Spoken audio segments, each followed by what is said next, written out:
Voilà, shalom à tous ce soir. Est-ce qu'on m'entend bien? Pas trop, je crois. Dans le fond, on m'entend? Oui, c'est parfait. Shalom donc, de la part du Seigneur, et dans la joie de pouvoir nous retrouver ce soir dans ce lieu, autour de sa parole. On m'a demandé ce soir de vous parler de ce que l'on appelle dans nos milieux l'enlèvement de l'Église. Nous allons lire deux textes pour introduire cette réflexion. Le premier dans la première épître de Paul aux Thessaloniciens, au chapitre 4 et au verset 15. Première épître de Paul aux Thessaloniciens, chapitre 4 et verset 15. Voici en effet ce que nous vous déclarons d'après une parole du Seigneur.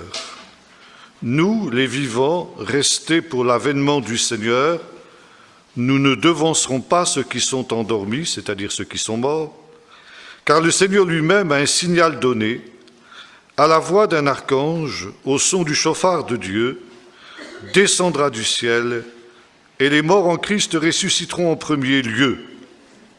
Ensuite, nous, les vivants qui serons restés, nous serons enlevés ensemble avec eux dans les nuées à la rencontre du Seigneur dans les airs.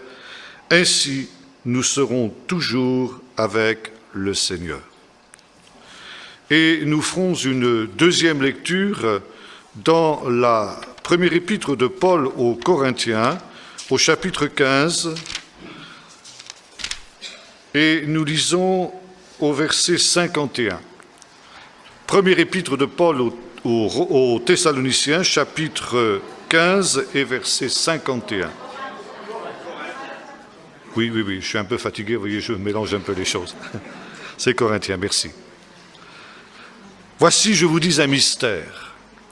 Nous ne mourrons pas tous, mais tous nous serons changés en un instant, en un clin d'œil, au dernier chauffard. Car il sonnera, et les morts ressusciteront incorruptibles, et nous serons changés. Il faut en effet que ce corps corruptible revête l'incorruptibilité, et que ce corps mortel revête l'immortalité. Lorsque ce corps corruptible aura revêtu l'incorruptibilité, et que ce corps mortel aura revêtu l'immortalité, alors s'accomplira la parole qui était écrite, la mort a été engloutie dans la victoire. Ô mort, où est ta victoire? Ô mort, où est ton aiguillon? Deux textes qui nous présentent, nous dit l'apôtre, un mystère. Un mystère, comme j'ai souvent eu l'occasion de le dire, c'est une vérité qui se trouve contenue dans l'Écriture, mais que l'homme, avec son intelligence, sa sagesse, est incapable de découvrir par lui-même. Il faut, pour qu'il ait la compréhension, l'intelligence de ce mystère, que le Seigneur lui en donne une révélation. Et pourtant, cette révélation, quand on l'a reçue, elle est cohérente avec le reste de l'Écriture. Et l'on peut dire, quand on a reçu cette révélation de Dieu, mais bien sûr, c'est ce qui était écrit à tel endroit. Écrit, c'est-à-dire présent déjà dans ce que nous appelons l'Ancien Testament. J'ai souvent eu l'occasion de dire que c'était une expression que je n'aimais pas et que je n'employais le moins possible en tout cas. Et je préfère employer l'expression qu'employaient les apôtres, qu'employait Jésus, l'écriture ou les écritures, puisque la Bible de Jésus et la Bible des apôtres à cette époque-là n'étaient rien d'autre que ce que nous appelons l'Ancien Testament, pour une bonne et simple raison, c'est que le Nouveau n'existait pas.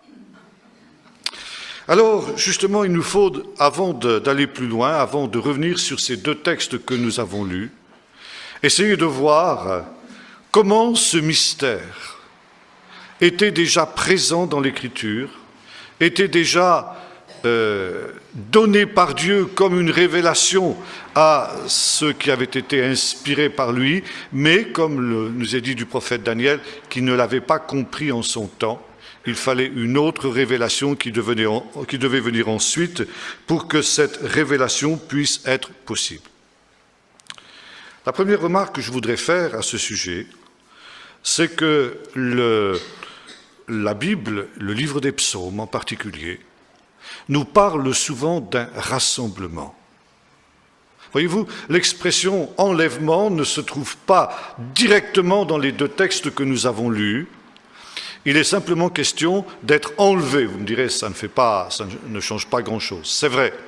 Mais le terme qui revient davantage dans ces deux textes que nous avons lus, c'est l'idée d'un rassemblement. En ce qui concerne notre rassemblement avec le Seigneur. Et si, comme le dit le texte des Thessaloniciens, nous sommes enlevés, c'est pour nous réunir, nous rassembler avec le Seigneur.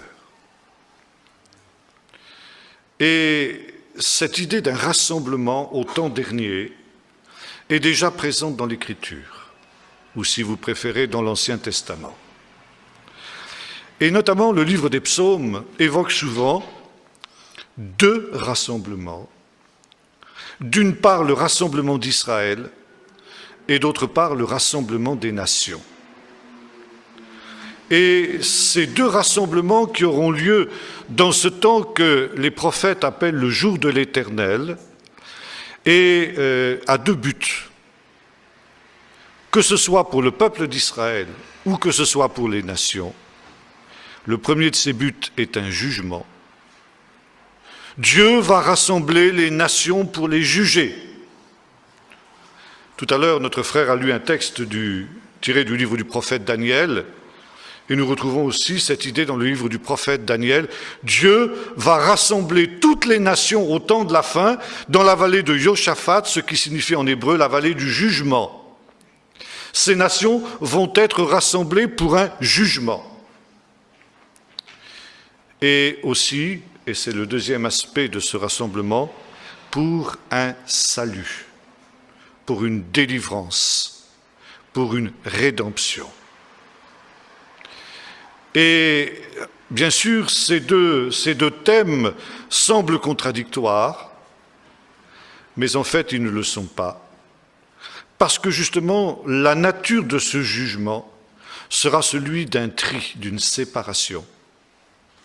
De sorte que ce rassemblement sera jugement pour les uns et salut et délivrance pour les autres.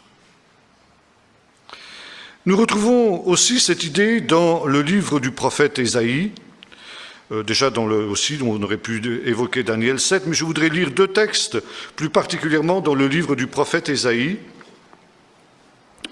Tout d'abord dans le chapitre, c'est le chapitre 25 et verset 6.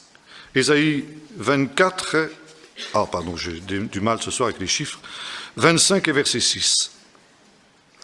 L'Éternel des armées fera pour tous les peuples sur cette montagne un festin de mets succulents, un festin de vin vieux, de mets succulents pleins de moelle, de vin vieux clarifié.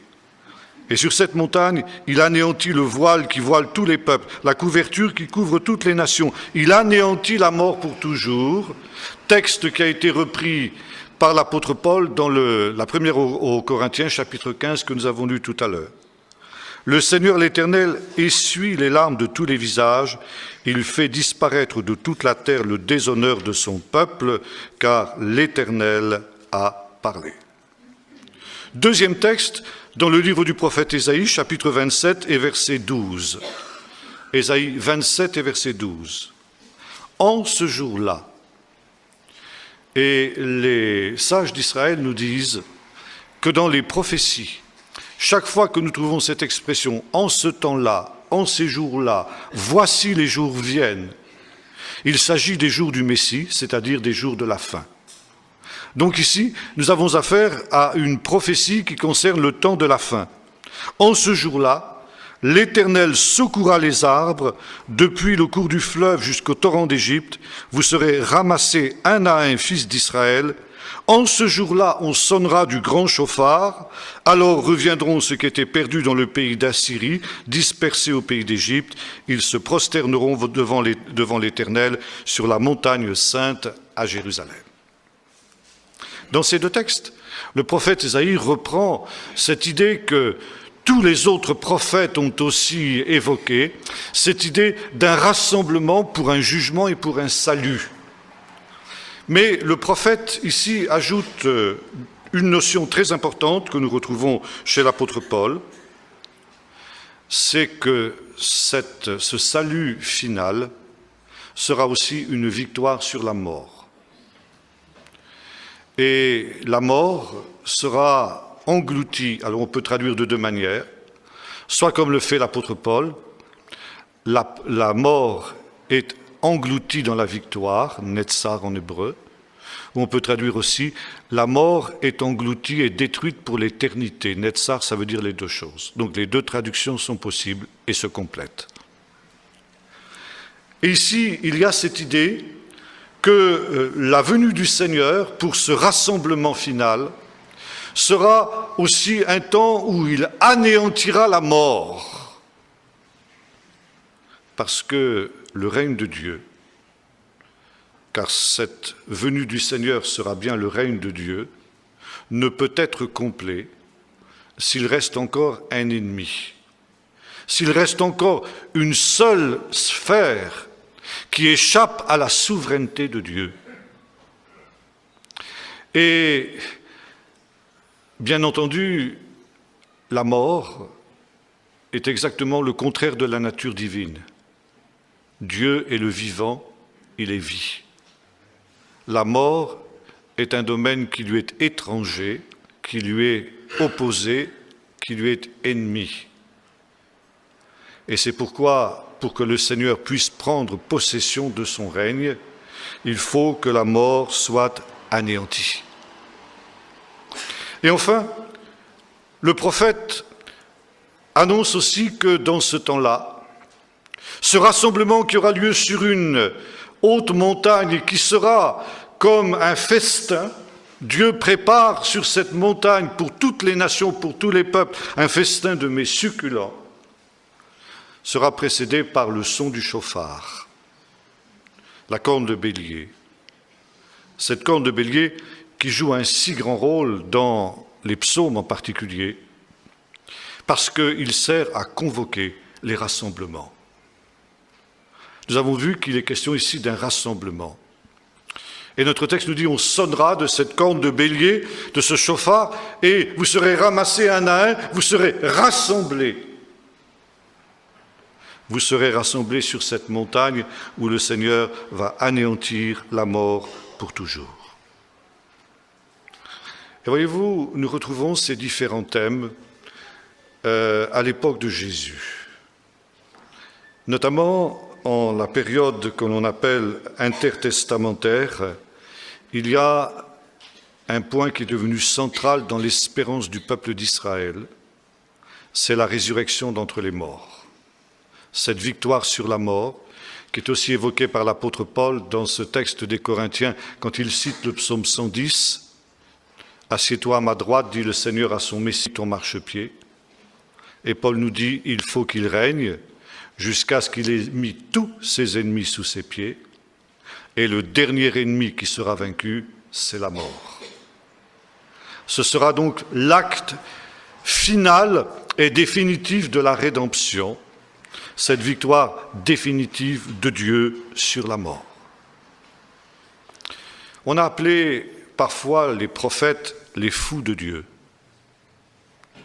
Et en effet, cette expression n'est pas inappropriée, car les prophètes ont été assez fous pour oser affirmer ce qu'aucun autre peuple, que le peuple d'Israël a affirmé, que les morts retrouveront la vie. Les peuples païens, notamment le peuple grec, croyaient en une survie de l'âme après la mort.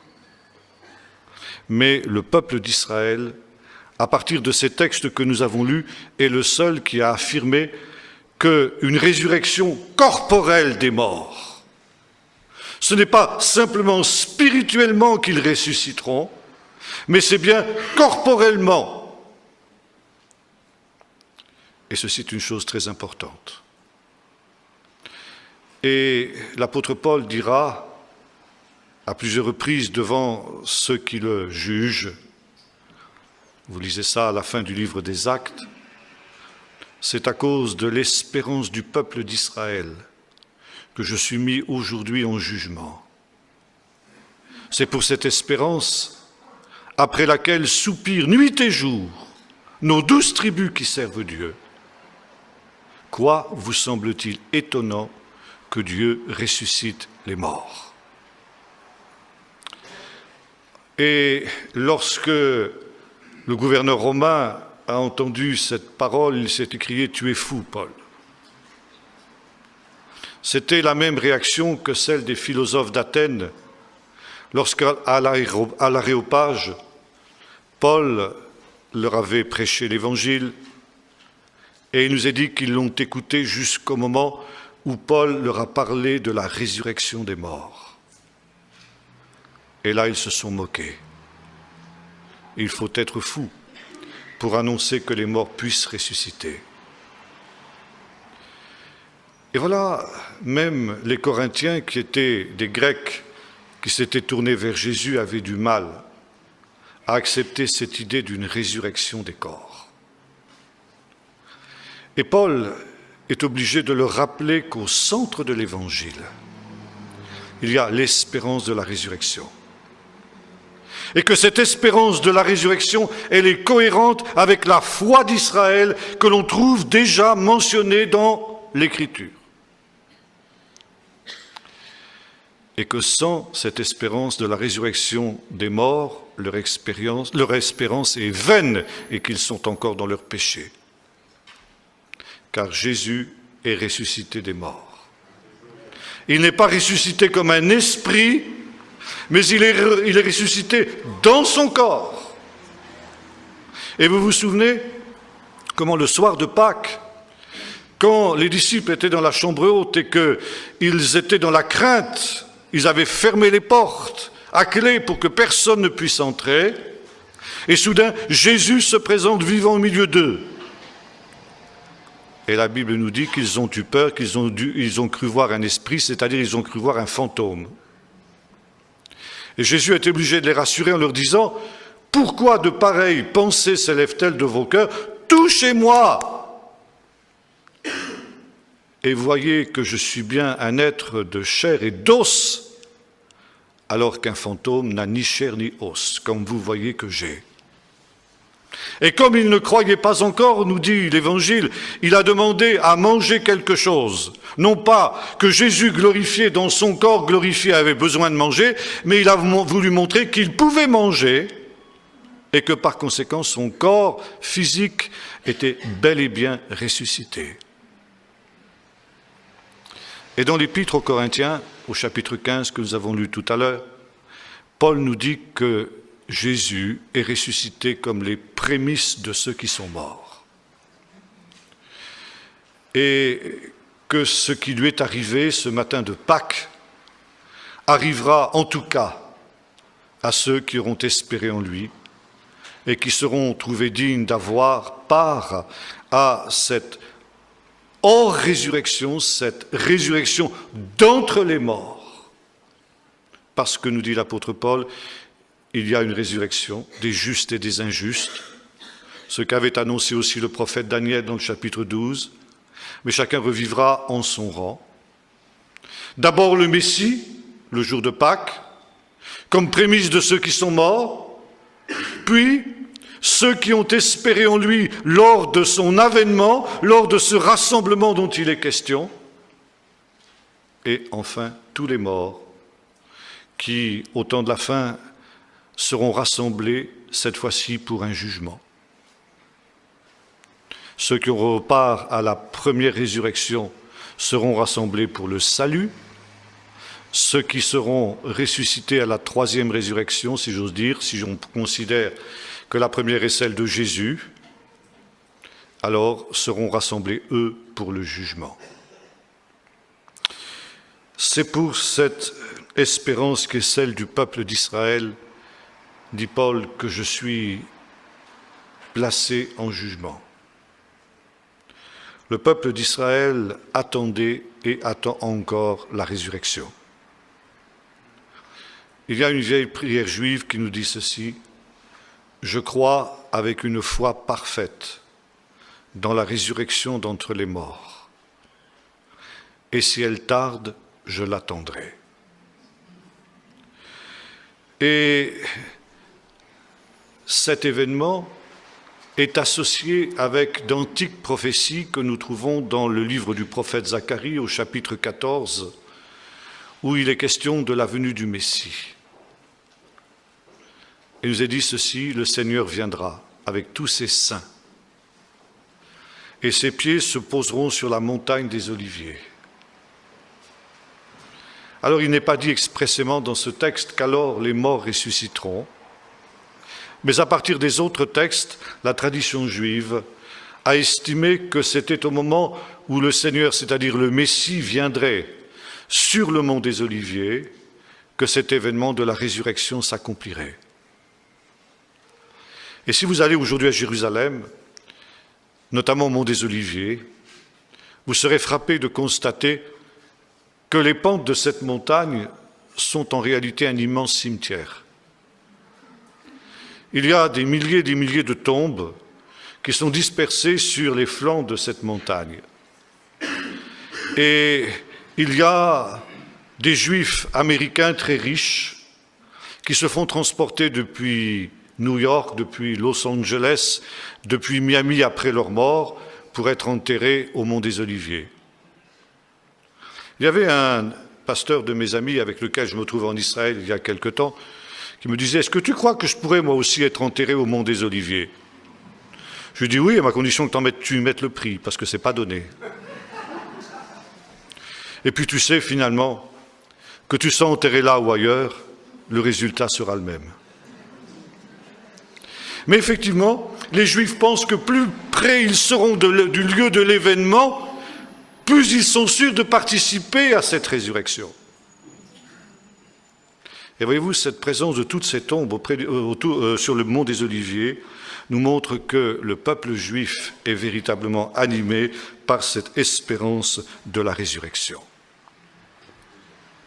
Maintenant, il y a une autre tradition aussi dans le judaïsme qui associe la résurrection des morts avec la venue du Messie. Quand saura-t-on que l'on a affaire au vrai Messie? Que des Messies, il y en a eu à l'appel dans l'histoire d'Israël. Il y en a encore. Et on peut encore voir sur les autobus, vous savez, les publicités sur les autobus, la photo d'un certain Menachem Nelson, qui est mort et que ses disciples considèrent comme étant le Messie. Donc les faux Messies, il y en a toujours eu. Quand est-ce que l'on saura que l'on a affaire au véritable Messie? Quand il fera deux choses. Quand il reconstruira le temple et quand il ressuscitera les morts. Celui qui reconstruira le temple et qui ressuscitera les morts, alors on saura qu'on a affaire au véritable Messie. Et vous vous souvenez que dans le chapitre 2 de l'évangile de Jean, il est question de cette première visite de Jésus à Jérusalem où il a chassé une première fois les marchands du temple. Selon l'évangile de Jean, il y a eu 2 épisodes où Jésus a chassé les marchands du temple. Lors de la première Pâque qu'il a célébrée à Jérusalem et une deuxième fois lors de la 3e Pâque où il devait accomplir sa passion. Et à l'occasion de cette première purification du temple, on lui a demandé, les grands prêtres lui ont demandé, mais en agissant de cette manière, ça veut dire que tu te proclames Messie. C'est pas suffisant. Quel signe nous donnes-tu pour nous prouver que tu es le Messie? Et Jésus déclare, détruisez ce temple et en 3 jours je le ressuscite, je le relève. Et alors les sacrificateurs lui disent, mais enfin, il a fallu 46 ans pour construire ce temple et toi en 3 jours tu vas le relever. Et Jean nous dit, il parlait du temple de son corps. Et ce n'est qu'après la résurrection que les disciples ont compris le sens de cette parole. Eux aussi, sur le moment, n'ont pas compris qu'il parlait du temple de son corps. Et ce n'est que lorsque Jésus est ressuscité qu'ils ont compris que Jésus avait donné les 2 signes par lesquels le véritable Messie devait se révéler. Il était ressuscité et par conséquent, en lui, la résurrection des morts était déjà venue. C'était donc la preuve, parce qu'il est ressuscité, c'est la preuve qu'il est le Messie. On ne comprend pas toujours très bien, nous les Occidentaux, le premier sens de la résurrection. Le premier sens de la résurrection, c'est de dire au peuple d'Israël, Jésus est véritablement le Messie, puisque justement il accomplit ce qui est le centre de votre espérance, la résurrection d'entre les morts. Et la deuxième, il a reconstruit le temple de son corps. Il a donné les 2 signes par lesquels il devait se proclamer et se manifester comme le Messie. Et Jésus pouvait déclarer aussi, toujours dans l'évangile de Jean, « L'heure vient où les morts, ceux qui sont dans les sépulcres, entendront la voix du Fils de l'homme et ils se relèveront pour la vie. » Et voilà donc ici, Paul pouvait dire que déjà, en Jésus, dans la résurrection de Jésus, chacun de ceux qui espèrent en lui est potentiellement ressuscité. Même si il y a encore des gens qui dorment, nous dit-il, ça veut dire qu'ils sont morts. Leur résurrection est certaine parce que Jésus est ressuscité. Et voyez-vous, ce qui est au centre de cette question de l'enlèvement, ce n'est pas tant l'enlèvement lui-même, l'enlèvement des vivants. Évidemment, nous qui sommes vivants, nous nous cristallisons et nous nous focalisons sur l'enlèvement des vivants. Parce que, comme le disait le grand docteur de la Pentecôte que fut Donald G., c'est une des doctrines favorites du peuple de Dieu avec la doctrine de la guérison. Pourquoi nous aimons particulièrement ces 2 doctrines? Parce qu'évidemment, nous aimerions bien être guéris de nos maladies et nous aimerions bien échapper à la mort. Et c'est la raison pour laquelle nous privilégions ces 2 doctrines, dit-il. Mais voyez-vous, Paul ne mentionne l'enlèvement des vivants qu'incidemment. Son propos essentiel, et la chose essentielle qu'il veut souligner, c'est la résurrection des morts. Et ce que nous appelons l'enlèvement n'est finalement rien d'autre qu'une autre forme de résurrection. Parce que Paul nous dit ceci, il faut bien se dire une chose, c'est que les vivants ne devanceront pas ceux qui sont morts. Mais cet événement, ce rassemblement dont il est question, et qui est conforme aux Écritures, nous l'avons vu, concerne d'abord ceux qui sont morts dans le Seigneur. D'ailleurs, c'était la question que posaient les Thessaloniciens. Les Thessaloniciens, qui avaient reçu l'Évangile, avaient l'impression qu'ils étaient la dernière génération. Et puis, les années passant, quelques-uns d'entre eux ont commencé à mourir. Et alors, ils se sont dit, mais est-ce que ces gens-là vont manquer l'événement que nous attendons, ça veut dire le retour du Seigneur? Et justement, Paul les rassure, dit non, non, non, non. Il n'y a aucun problème en ce qui les concerne. Parce que justement, ils seront au contraire les premiers intéressés par cet événement. C'est eux qui vont ressusciter d'abord. Bien sûr, Paul précise les morts en Christ, dans le Messie. Pas tous les morts. Et maintenant, justement, se pose la question des vivants. Est-ce que les vivants vont devoir passer par la mort pour pouvoir être aussi ressuscités? Non, dit l'apôtre Paul. Ils seront transformés en un instant, et le mot grec qui est traduit par un instant, c'est le mot atomos, qui a donné le mot atome en français. Vous savez, l'atome, c'est la plus petite particule de la matière. Et on pourrait traduire, nous serons transformés en un atome de temps. Ça veut dire en un temps très bref. Et là, nous dit l'apôtre Paul, nous allons revêtir un corps spirituel. Si nous sommes morts, nous allons revêtir un corps spirituel. Et si nous sommes vivants, notre corps charnel va être transformé en un corps spirituel. Et voyez-vous, cette expression corps spirituel, corps charnel nous joue de grands tours. Parce que consciemment ou non, nous sommes conditionnés par la pensée grecque. Et notamment par la pensée de Platon, qui opposait la matière à l'esprit. Et il y a cette idée chez les Grecs que la matière c'est le mal, c'est ce qui est mauvais, et que l'esprit c'est ce qui est bon.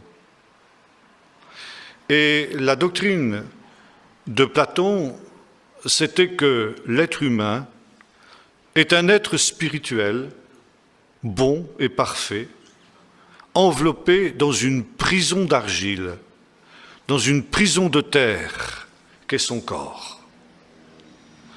Et bien loin d'être une catastrophe pour lui, la mort c'est une délivrance.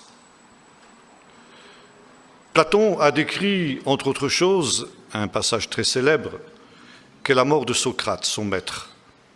Socrate, qui avait été condamné à boire la ciguë. Et au moment où il se fait apporter la ciguë en présence de tous ses disciples, eh bien évidemment, ses disciples se lamentent. Et Socrate dit non, ne pleurez pas. Au contraire, cette mort va être pour moi une délivrance. Mon esprit va être libéré de cette prison mauvaise dans laquelle il était et je vais rejoindre le domaine, le monde des purs esprits. Et c'est la raison pour laquelle les philosophes d'Athènes, quand Paul leur a prêché la résurrection des morts, ont trouvé ça une parfaite folie. Et voyez-vous, plus ou moins les Corinthiens étaient conditionnés par cette idée, et nous le sommes nous aussi. Parce que, à la suite de Platon, nous considérons que ce qui est spirituel, c'est quelque chose qui est immatériel. Et de même, dans un certain christianisme au Moyen-Âge, on considérait que ce qui était physique, ce qui était matériel, ce qui était corporel était mauvais. Et pour pouvoir être en communion avec Dieu, il fallait s'affranchir de tout ce qui était physique. Alors des moines se flagellaient, se mortifiaient, passaient des jeûnes considérables, vivaient pendant des mois avec une figue et un demi-verre d'eau par jour, etc., en espérant ainsi vaincre les passions du corps et en quelque sorte déjà libérer leur esprit de cette prison. Et ce n'est pas jusque dans nos milieux évangéliques qu'on n'est pas tombé parfois dans ce travers. Il y avait dans le recueil des ailes de la foi un vieux chant que l'on chantait dans mon enfance, je pense qu'il n'est plus guère chanté de nos jours, mais qui disait ceci: « Un jour, comme un fil qui se brise, mon âme au ciel s'envolera. Au lieu d'une prison d'argile, Dieu m'offre un palais radieux. » Ça, c'est 100% ce qu'aurait dit Platon. Par rapport à l'enseignement biblique, c'est une hérésie totale. Car pour la Bible, spirituel ne signifie pas immatériel. Spirituel, c'est ce qui vient d'en haut. Charnel, c'est ce qui vient d'en bas, de la nature corrompue. Et corps spirituel ne signifie pas corps immatériel, parce que la matière n'est pas mauvaise. La matière, elle est création de Dieu, et tout ce que Dieu a créé est bon. Il nous est dit que Dieu, quand il a fini sa création, il a vu que cela était bon.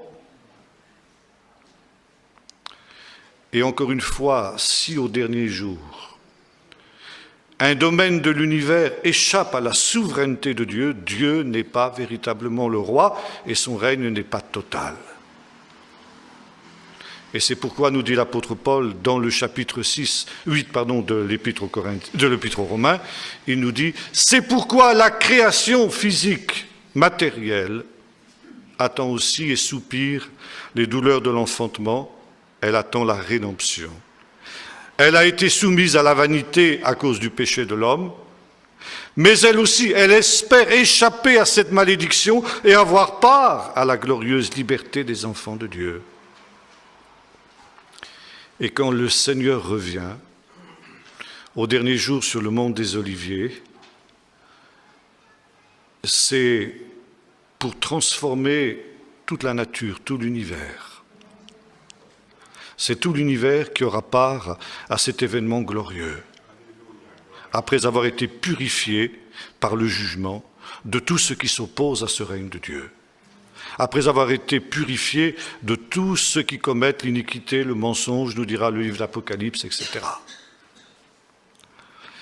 Et ainsi, le corps spirituel que nous revêterons, soit, comme nous dit l'apôtre Paul, que nous dormions, soit que nous soyons vivants quand le Seigneur viendra, ce sera le même corps dans les deux cas, ne sera pas un corps immatériel.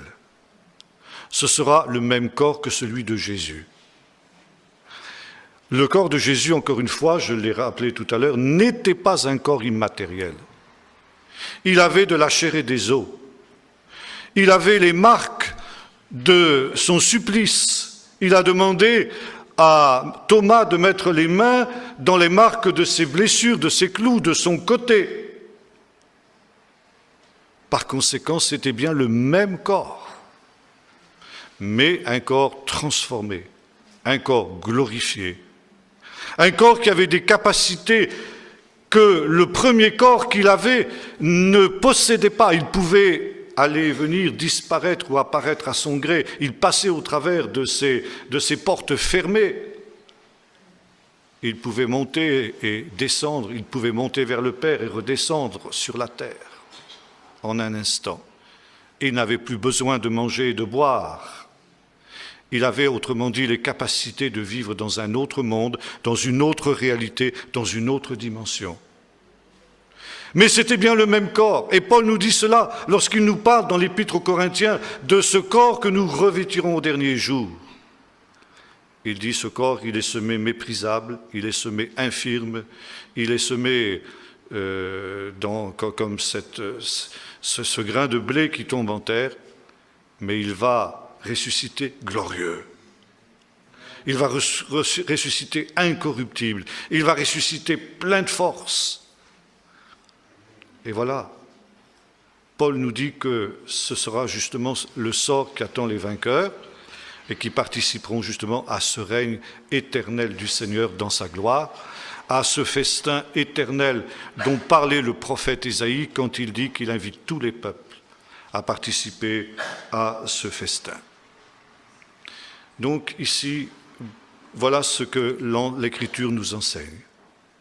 Ce que nous appelons l'enlèvement est en quelque sorte une forme de résurrection,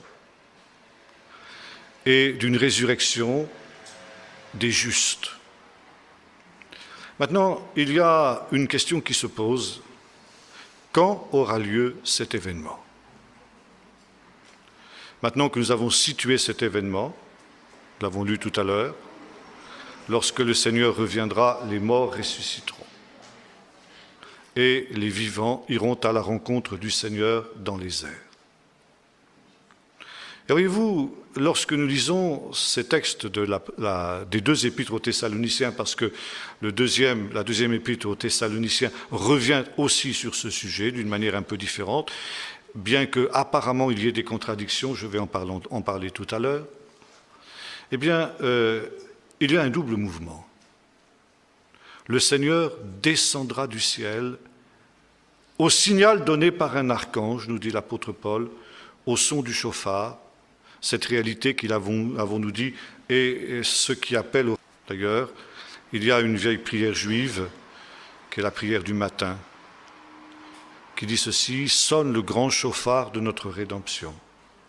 Rassemble-nous des quatre extrémités de la terre dans Jérusalem, ta ville sainte. » Et cette prière, elle est exprimée presque mot à mot dans un texte de l'évangile de Matthieu, où il est question justement du retour de Jésus. On peut lire ce texte, si vous voulez bien, au chapitre 24. Matthieu, chapitre 24, verset 29.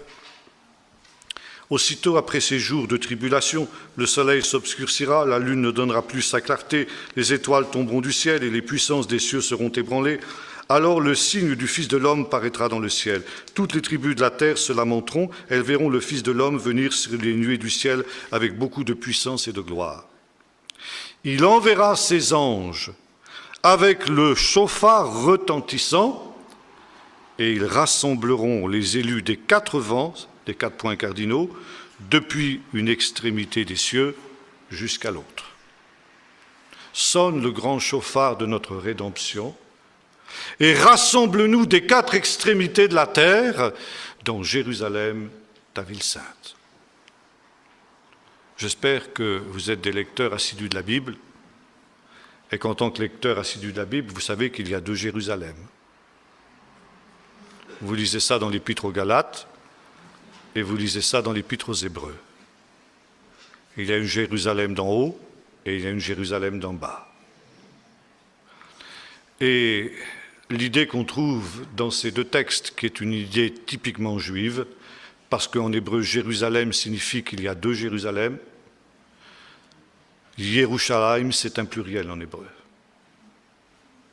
S'il n'y avait qu'une seule Jérusalem, ce serait Yerushalem. Et on ne dit pratiquement jamais Yerushalem en hébreu, on dit Yerushalayim. Ça veut dire qu'il y a deux Jérusalem. Vous trouvez ça aussi dans le psaume 122, où il est dit « Jérusalem, tu es comme une ville dont les deux parties sont réunies. » Il y a à Jérusalem une partie céleste et une partie terrestre. Et quand le Seigneur reviendra, les deux cités n'en feront plus qu'une. Et voyez-vous, Jésus nous parle de deux rassemblements au temps de la fin.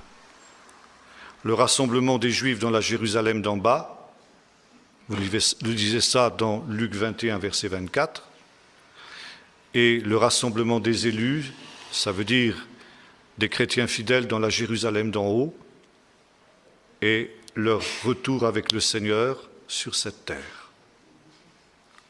Et voyez-vous, il nous est dit, nous allons à la rencontre du Seigneur. Le Seigneur commence à descendre, et lorsque ce signal du chauffard par l'archange est donné, les morts et les justes sont rassemblés des quatre extrémités de la terre à la rencontre du Seigneur qui vient sur les nuées. Et nous allons aussi à sa rencontre, nous est-il dit, sur les nuées. Ça veut dire, on pourrait dire à mi-chemin entre le ciel et la terre, quelque part entre la Jérusalem d'en haut et la Jérusalem d'en bas. Et ensuite, eh bien, nous revenons avec lui sur le mont des Oliviers, selon qu'il est écrit dans le texte de Zacharie 14, « Ses pieds se poseront sur la montagne des Oliviers avec tous ses saints. Et mon Dieu viendra et tous ses saints avec lui. » Les saints, c'est aussi ce que nous appelons, nous, les chrétiens. Cette expression, les chrétiens, n'était pas employée dans l'Église ancienne. C'était une expression péjorative qui leur avait été donnée par les païens. Entre eux, les chrétiens s'appelaient les saints ou les frères. Il viendra et tous ses saints avec lui. Par conséquent, nous montons à sa rencontre et nous revenons avec lui sur le mont des Oliviers pour juger et pour régner avec lui. Alors justement, le problème est de savoir quand aura lieu cela. Alors nous, évangéliques, nous sommes tributaires d'un système qu'on appelle le système dispensationaliste, qui a été élaboré au XIXe siècle par des gens comme Scofield, par Darby et d'autres, et qui ont, parce que c'était des Occidentaux, qui ont voulu faire une espèce de calendrier des événements. Comme disait un frère grec il y a de nombreuses années, Il disait, vous les latins, je n'ai pas aimé cette expression, je n'aimais pas trop qu'on me traite de latin. Mais il a dit, vous les latins, vous êtes trop rationalistes. Vous voulez tout rationaliser, vous voulez tout comprendre, et vous ne laissez pas de place au mystère. Alors, à partir d'une interprétation de certaines prophéties de Daniel, de certains textes de l'Apocalypse, on a pensé que cet enlèvement, comme on dit, ou plutôt ce rassemblement, je préfère cette expression personnellement, ce rassemblement avec le Seigneur aurait lieu soit 7 ans avant le retour définitif de Jésus, soit 3 ans et demi avant le retour de Jésus, soit même après cette période de 7 ans qu'on appelle la période de la tribulation. Alors vous avez différentes écoles. L'école pré-tribulationniste, ça veut dire ceux qui pensent qu'on est enlevé avant les 7 ans. L'école post-tribulationniste, qui pense qu'on est enlevé après les 7 ans. Et puis une école qui pense qu'on est enlevé au milieu de cette semaine d'année, 3 ans et demi avant le retour du Seigneur. Le fait que l'on ne soit pas d'accord sur cela nous montre que les choses sont loin d'être claires dans ce domaine. Et c'est pourquoi je me garderai de prendre position. Je vous citerai tout simplement ce que disait mon professeur du Nouveau Testament, qui était un juif orthodoxe, professeur Flusser, quand j'étais à Jérusalem. Quand on lui posait la question, mais quand aura lieu ce rassemblement des élus dans le royaume du Seigneur? Il me disait, c'est la chose la plus difficile à déterminer dans l'étude du Nouveau Testament. Et il ajoutait, c'est voulu par Jésus. Parce que Jésus a voulu que nous soyons prêts à tout moment. Et voyez-vous, je crois que ce frère grec, bien qu'il m'ait traité de latin, avait raison. Nous sommes latins, nous sommes rationalistes, nous sommes cartésiens. Et nous ne voulons pas de mystère. Or, il y a des mystères. Des mystères qu'il ne faut pas chercher à percer avant le temps. Quand aura lieu cet événement? Jésus nous répond, nul ne sait ni le jour ni l'heure. Alors je sais qu'à toutes les époques, il y a des gens qui ont dit, oui, on ne connaît ni le jour ni l'heure, mais on peut connaître l'année. C'est des enfantillages. C'est des enfantillages. Et je citerai un autre texte où les disciples demandent à Jésus, Rabbi, est-ce ce temps-là que tu rétabliras le royaume d'Israël? Jésus répond, ce n'est pas à vous de connaître les temps et les moments que le Père a fixés de sa propre autorité. Là, il n'est plus question de jour et d'heure, c'est non seulement les années, mais c'est même les temps. Et vous voyez, Paul et les Thessaloniciens, quand nous lisons ces textes que nous avons lus tout à l'heure, imaginez comme une possibilité que eux puissent voir le retour du Seigneur sans mourir de leur temps. Alors on dit, voyez-vous, ils s'illusionnaient complètement. Non, ils ne s'illusionnaient pas. Tout simplement, ils ne savaient pas. Et ils vivaient justement dans cette attente dont le Seigneur avait parlé, à savoir que le Seigneur peut revenir à tout moment. Combien de temps aura lieu cette descente du Seigneur sur la terre? Nous ne savons pas. Si vous voulez que je vous pose un problème, je vous invite à lire un texte dans l'Évangile de Matthieu, au chapitre 27 et au verset 51, où il nous est dit qu'au moment où Jésus meurt, le voile du temple se déchire et de nombreux morts ressuscitent. Des saints ressuscitent et ils apparaissent dans Jérusalem à de nombreuses personnes pendant plusieurs jours avant de disparaître. Voyez-vous, la mort de Jésus a déjà provoqué une amorce de cette résurrection. Et quels sont ces saints qui sont ressuscités? Eh bien, ce sont justement les saints que nous appelons les saints de l'Ancien Testament, David, les prophètes, etc., qui sont déjà dans la présence du Seigneur. et que nous rejoindrons un jour.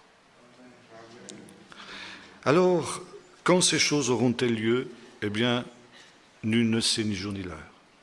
Et puisque vous ne savez pas quand votre Maître viendra, veillez et priez en tout temps, dit Jésus, pour avoir la force de paraître debout devant le Fils de l'homme quand il viendra. Dernière question avant de conclure. Qui aura part à cet événement? Nous avons vu qu'il y a 3 phases dans le cycle de la résurrection des morts, quand nous lisons ce que Paul nous décrit dans la première aux Corinthiens, chapitre 15. Tous les hommes meurent en Adam, nous dit-il. La mort atteint tous les hommes à cause du premier Adam, du premier homme. Mais si tous les hommes meurent en Adam, tous revivront dans Jésus, le deuxième Adam. Tous les hommes. Paul rappelle ça aussi à Agrippas. J'ai cette espérance, comme ils l'ont eux-mêmes, mes frères juifs, qu'il y aura une résurrection des justes et des injustes. Mais, nous dit l'apôtre, chacun en son rang. D'abord le Messie, puis ceux qui sont morts en lui lors de son avènement, et enfin au dernier jour, après ce que nous appelons le millénium, tous les autres morts qui, eux, ressusciteront pour le jugement. Et par conséquent, il est extrêmement important d'avoir part à la première résurrection, ou, si nous sommes vivants, à ce rassemblement avec le Seigneur. Et voyez-vous, là, on agit d'une manière parfois très légère. Or, du moment que j'ai ma carte de baptême attachée au-dessus de mon lit, le Seigneur la verra quand il reviendra, je suis sûr d'être enlevé. C'est pour ça que je l'ai affichée au-dessus de mon lit. Seulement, ce n'est pas si simple. Quand nous lisons l'Épître aux Philippiens, nous voyons que Paul nous dit ceci. « Frères, je ne crois pas avoir atteint la perfection. Mais je fais une chose, j'oublie ce qui est en arrière et je me porte vers ce qui est en avant pour essayer, d'abord pour être une même plante avec le Seigneur, connaître la communion de ses souffrances, pour pouvoir avoir part, si je puis, à la résurrection d'entre les morts. » Cette expression « si je puis », voyez-vous, non pas la résurrection des morts, mais la résurrection d'entre les morts, c'est-à-dire la résurrection lors de la venue du Seigneur, la première résurrection.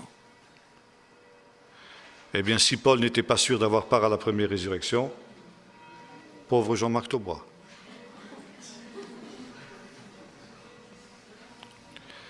Et lorsque Paul écrit justement aux Thessaloniciens les 2 lettres, et là il revient un petit peu sur cette question, je disais tout à l'heure, il y a une contradiction apparente.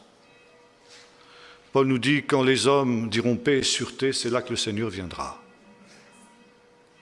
Et dans la 2e aux Thessaloniciens, il nous dit, il y aura d'abord toutes sortes de manifestations de l'impie, de l'antichrist, il y aura des troubles, il y aura toutes sortes de choses. Alors, c'est quoi, Paul? Ce sera un temps de paix ou ce sera un temps de trouble? Eh bien ça, je crois qu'il ne faut pas trop poser la question, ça c'est notre esprit rationaliste. Ce sera les 2. Et justement, Paul laisse entendre que ça peut très bien être pour les uns un temps de paix, pour d'autres un temps de trouble. Mais l'important n'est pas là. C'est comme il le dit, soit qu'on veille ou qu'on dorme, on soit trouvé prêt. Soit qu'on soit dans un temps de paix ou dans un temps de trouble, on soit trouvé prêt. Et parce que justement les élus doivent pouvoir paraître devant Dieu dans une perfection morale, le travail que Paul fait, lui, c'est de sanctifier les élus. Et l'Épître aux Hébreux nous dira, sans la sainteté, nul ne verra le Seigneur. Et ce sera ma conclusion. Qui partira avec le Seigneur? Eh bien, pas tout le monde. Et dans l'évangile de Luc, chapitre 17, nous trouvons cette parabole aussi où Jésus dit « L'un sera pris, l'autre laissé ». de deux personnes qui seront ensemble, qui seront proches. Même dans un même lit, l'un sera pris, l'autre laissé. De deux femmes qui moudront ensemble, l'une sera prise, l'autre laissée. De deux hommes qui travailleront ensemble, l'un sera pris, l'autre laissé. Cela dépend de notre relation avec le Seigneur. Et le Seigneur nous met en garde. Prenez garde que vos cœurs ne s'apesantissent par les excès du manger et du boire et par les soucis de la vie, de telle sorte que vous oubliez l'essentiel, que le Seigneur est celui qui vient. Et dans la deuxième aux Thessaloniciens notamment, il nous met en garde contre les tentatives de séduction pour nous amener à perdre cette espérance. Et justement, ce n'est pas toujours des séductions grossières, c'est ce que Jésus appelle les soucis de la vie. Et notre monde moderne en particulier nous assaille constamment d'une foule de préoccupations vaines. On n'a plus le temps. Je suis effaré de voir que certains me disent « Ah ben moi, j'ai plus le temps, j'ai plus le temps de lire, même plus le temps de lire la Bible. » Bon, ça veut dire quoi, ça? Mais on est dans la civilisation des loisirs, les 35 heures, pas ici en Suisse. Vous travaillez plus que nous, vous êtes plus courageux que nous. Mais enfin, la civilisation des loisirs. Et on ne peut pas prendre 5 minutes dans la journée pour avoir un contact avec le Seigneur? Et vous croyez que si c'est comme ça, vous direz au Seigneur, ben Seigneur, je n'avais pas le temps aujourd'hui. Ben oui, ben reste là alors. Les soucis de la vie nous vous accaparent. Et ce qui est important, c'est peut-être que nous fassions un tri dans notre vie. Comme Marthe, il nous est dit, tu t'occupes d'une foule de choses vaines, inutiles, et tu oublies la seule chose nécessaire. Chercher le Seigneur de tout son cœur. Ah mais Seigneur, tu sais bien que demain à 2 heures, j'ai le cours de judo du petit. Tu sais qu'après, j'ai une rencontre, le thé avec mes voisines. Tu sais que... Et voilà, notre vie passe à des choses futiles et vaines. Pas forcément, comment dirais-je, mauvaises. Les hommes mangeaient, buvaient, se mariaient leurs enfants. Qu'est-ce qui faisait de mal? Rien. Mais c'était tout leur horizon, c'était toute leur préoccupation, ça n'allait pas au-delà. Et c'est pourquoi ceux-là seront surpris comme les vierges l'ont été et n'auront pas d'huile dans leurs lampes. Et c'est pourquoi, pendant qu'il est encore temps, on peut encore acheter de l'huile. Ça veut dire débarrasser de sa vie, de tout ce qui l'encombre, de tout ce qui est inutile, de tout ce qui nous attire vers le bas. Que je disais hier à plusieurs frères et sœurs, qui me posait la question de l'information. Mais des gens passent des heures et des heures à écouter des informations, à regarder les informations à la télé et ailleurs. Et ça sert à quoi? Je vous pose une question, faites un petit test. Quel était le grand titre du journal d'hier? Qui d'entre vous est capable de s'en souvenir? Une information chasse l'autre. Mais ça vous occupe l'esprit. Alors, c'est un temps pour se replacer devant Dieu. Comme disait le psalmiste, sonde-moi, ô Dieu, et connais mon cœur. Vois si je suis sur une mauvaise voie et conduis-moi sur la voie de l'éternité. Quand on dort, on ne sait pas qu'on dort. C'est quand on est réveillé qu'on a su qu'on dort. Et peut-être tu dors sans en avoir le conscience. Et c'est pourquoi fais cette prière. Seigneur, conduis-moi dans la voie de l'éternité. Révèle-moi où j'en suis devant toi. Et s'il y a des choses à rectifier, s'il y a des choses à mettre en ordre, ne tarde pas. Demain, il sera peut-être trop tard, parce que le Seigneur est celui qui dit « Je viens bientôt ». Est-ce que tu es capable de dire « Amen » ? Viens Seigneur Jésus. Chacun répond pour lui-même. Prions. Tu veux que dans ce temps où tout nous parle de ton retour prochain, tu veux que ton Église soit comme cette épouse, revêtue de fin lin, sans tache ni ride, ni rien de semblable. Seigneur, tu nous avertis que tu prendras avec toi simplement ceux qui seront semblables à ces vierges pures. Seigneur, tu veux que nous ayons aussi cette huile dans nos lampes. Et c'est pourquoi, Seigneur, nous te faisons cette prière, je la fais pour moi-même. Montre-nous où nous en sommes devant toi. Montre-nous si nous sommes sur une mauvaise voie. Sonde nos cœurs, Seigneur, et que nous puissions voir nous-mêmes quelle est la qualité de notre relation avec toi, pour que si cela était nécessaire, nous puissions élaguer, ôter de nos vies tout ce qui est vain, tout ce qui est inutile, voire tout ce qui est mauvais, et que nous puissions nous recentrer sur l'essentiel, la seule chose importante, afin, comme Marie qui était à tes pieds et qui écoutait ta parole, de choisir la bonne part, de sorte que quand tu viendras, cette part ne nous soit pas ôtée, au nom de Jésus. Amen.